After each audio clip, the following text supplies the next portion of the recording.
going on, guys? This is Logan, I'm Aaron. and this is Logan and Aaron Investigates. We're paranormal investigators based out of Kansas, and today we're going to tell you about why we got into doing what we're doing and kind of the history of our experiences. So we start when we were young. I had little friends that were a boy and a girl they'd run around the house, play with me, and I knew that they had lived there at one point. And my mom could feel cold breezes anytime I'd be playing with them. They'd run through the house and stuff. And at one point, her driver's license completely disappeared. We looked everywhere, scoured the whole house. We could not find it anywhere. And one day, my mom was just like, look, you better tell them that they're gone if they don't bring it back. Like, we've looked everywhere, and it's just gone. So before we left to go to the store with our grandma, I just told them, look, she said she's going to find a way to get rid of you if you don't bring back her driver's license. And we immediately left. And when we got back from the store, her driver's license was on the table we had right inside the front door, face up, prominently displayed for us to find. In that same time frame, we moved, and the new house, my mom used to fight me every night to go to bed. Just fight me and fight me and fight me, and I couldn't because I was terrified. There was a 7 to 8 foot tall shadow of a man that would just stand in the corners of the room against the wall and just stare at me all night as I tried to sleep. In the same house, we had a big, heavy glass candle holder with a candle in it on a TV in a bedroom that used to fly all the way across the room to the other end when nobody was in the room. One day my mom said, it hasn't happened in like a month or two. I think it's gone now. And about as soon as she finished saying it, we heard a loud thump. And we walked into the bedroom, and sure enough, it had flown all the way to the wall on the other side of the room, hard enough to leave a mark on the wall.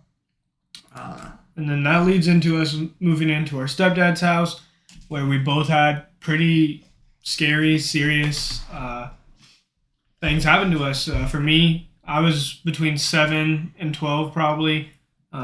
Every single night when I'd go to bed, I had a love seat in front of my bed, and there'd be a man in a suit, is what I would call him. And it was a very obvious suit, a dress jacket, a white button-up, and a tie, but a black face. I couldn't see his face at all. It was just black. And he'd be there every single night when I went to bed. I told my mom about it. No one else saw it. And then randomly one night I went to bed and I don't remember seeing him. And ever since then I haven't seen him. And then another experience in that house is we actually both experienced this because our rooms were right beside each other. But me, him, and our grandma all heard what sounded like a woman crying in our kitchen. Middle of the night. Everyone was asleep. Yeah, we thought it was our mom. So the next morning, we asked our mom if she was crying in the kitchen. And she was like, the hell are you talking about? I was asleep. We still can't explain that noise. And it was just terrible sobbing. Just terrible. Very sad, which leads to a incident we had in the kitchen, actually. Yeah. You can go ahead with that. We were all out front, and we heard the sound of our bathtub turn on full blast.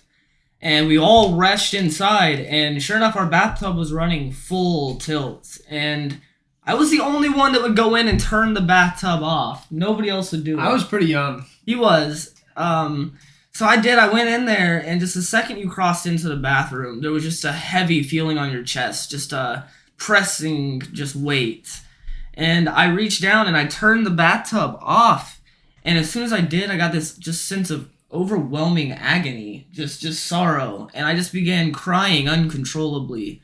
And I walked out of the bathroom, and my mom and Logan were in there, and they were just looking. And then suddenly he started crying uncontrollably, and our mom started crying uncontrollably. And it was 30 minutes of us just unexplainably just terribly sad. We sobbing, had no idea sobbing. why. It was bad. We couldn't stop it. Nothing. It was awful. And we went out front. We went outside, and like the feeling just slowly lifted, and we all just kind of slowly stopped crying, and then we had no idea, like we weren't sad anymore, like, we had no idea what had happened to us. We really didn't talk about it much that day. No. We just kind of brushed it off, looked around, and continued whatever we had been doing before that happened. And then about a year later, I was sitting in the garage. It's detached from our house, has an apartment above it, and I was sitting on the stairs reading a book, and it was about 2 a.m, and suddenly I'd been up there for about 30 minutes just reading by the fireplace, and suddenly I felt a hand come up and just shove my back hard, like it was trying to push me down the stairs. And I got up and I looked behind me, and there was nobody there. I would have heard them coming down the staircase. It's wood, it creaks. There was nothing, and I almost immediately locked the garage up, went inside for the night, called it good. And then another thing that happened is we used to go on walks a lot with our mom, and we had a neighbor down the street that he's a pretty big guy, typically wore boots, big, makes a lot of noise when he walks, and we were walking around the block, and we were right down the street from his parents' house, and we heard just these really loud footsteps, and we lived on dirt road, but it was very clear, like stomping, and we all flipped around, like at the exact same time, and we just kind of looked at each other, and then our mom called him and was like, "Hey, were you just like messing with us walking down the street?" And he was like, "No, I'm at my mom's house, like inside eating." And we were all really freaked out by that. I don't think we went on a walk for like at least a week after that happened. It was a bit, yeah. And we been couldn't walking explain like it. every day at that point. Yeah, it was just very, very freaky. Turns out there's a really good history to that land as to why, and we'll get into that in an actual different video video about it. But it was pretty crazy. All of our experiences there, our whole life, have just been a little unnerving at points.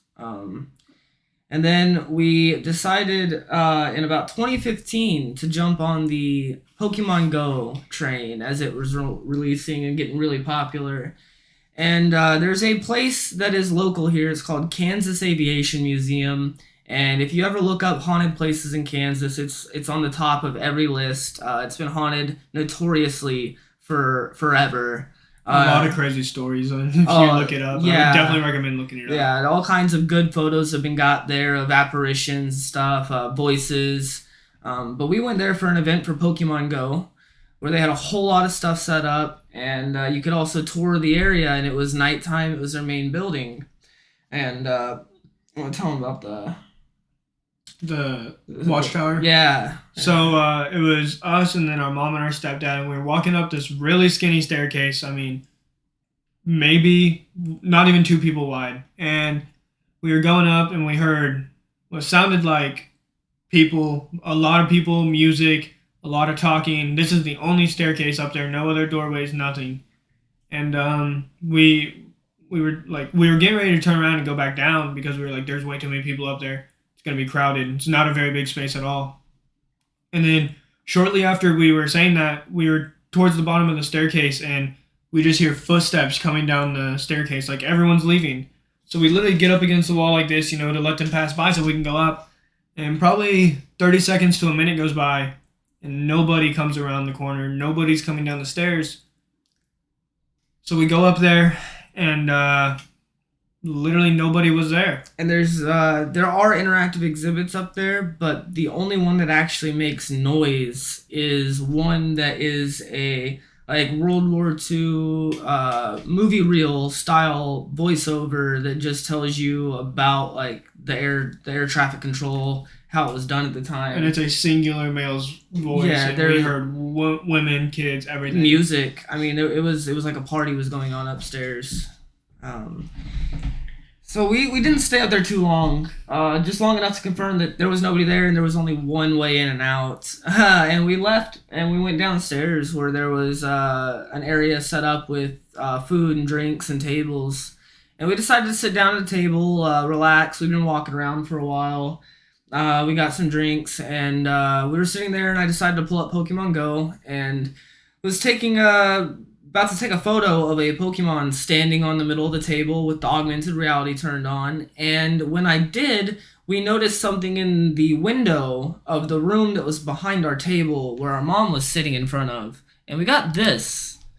And we had no explanation for it, but up there in the window, you can see what appears to be a face kind of peeking through the corner. And that was pretty freaky. We went over and we looked. The door was completely locked, and there was actually almost no lights on inside there apart from the one right behind the door.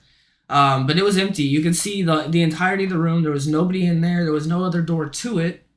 And we even talked to a worker and asked them if there was access to that room, if anyone would even have a reason to be in there. And they said no one has been in there since earlier that day when they were still open to the public. So we still cannot explain that. Well, we've recently kind of shared it around on social media. A local demonologist actually kind of found a little bit of interest in it. Maybe getting used for a upcoming segment on a local news thing they're doing for Halloween. But that was like the first piece of evidence we were ever actually able to catch on any kind of device. And for it to be that distinctive was just kind of mind blowing.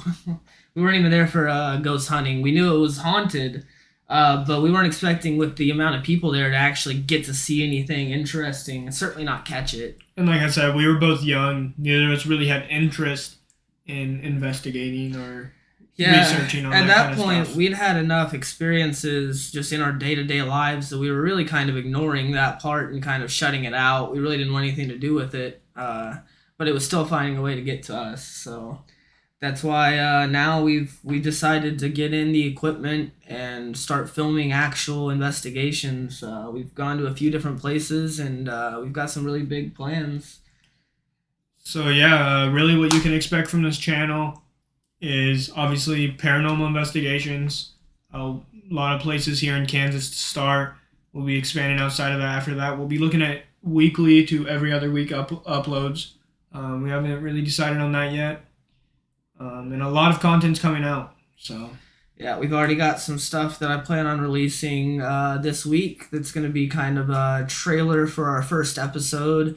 Kind of show you some of the footage we've got, because we got some stuff that we can't debunk. Nobody we showed it to could really give us an explanation. And I will say that footage that he's talking about did cause us to end up leaving that night and deciding to go back on a later date. Yeah, So we still have to finish out the back half of the investigation there. We've done basically that was the preliminary investigation, and it turned out to be pretty eventful.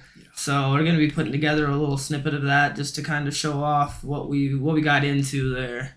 But other than that, we plan on bringing you a lot of regular content and a lot of possible heart attacks on our end. Yeah. So. Alright guys, thank you for watching. Go ahead and like and subscribe down below, and we'll catch you in the next video.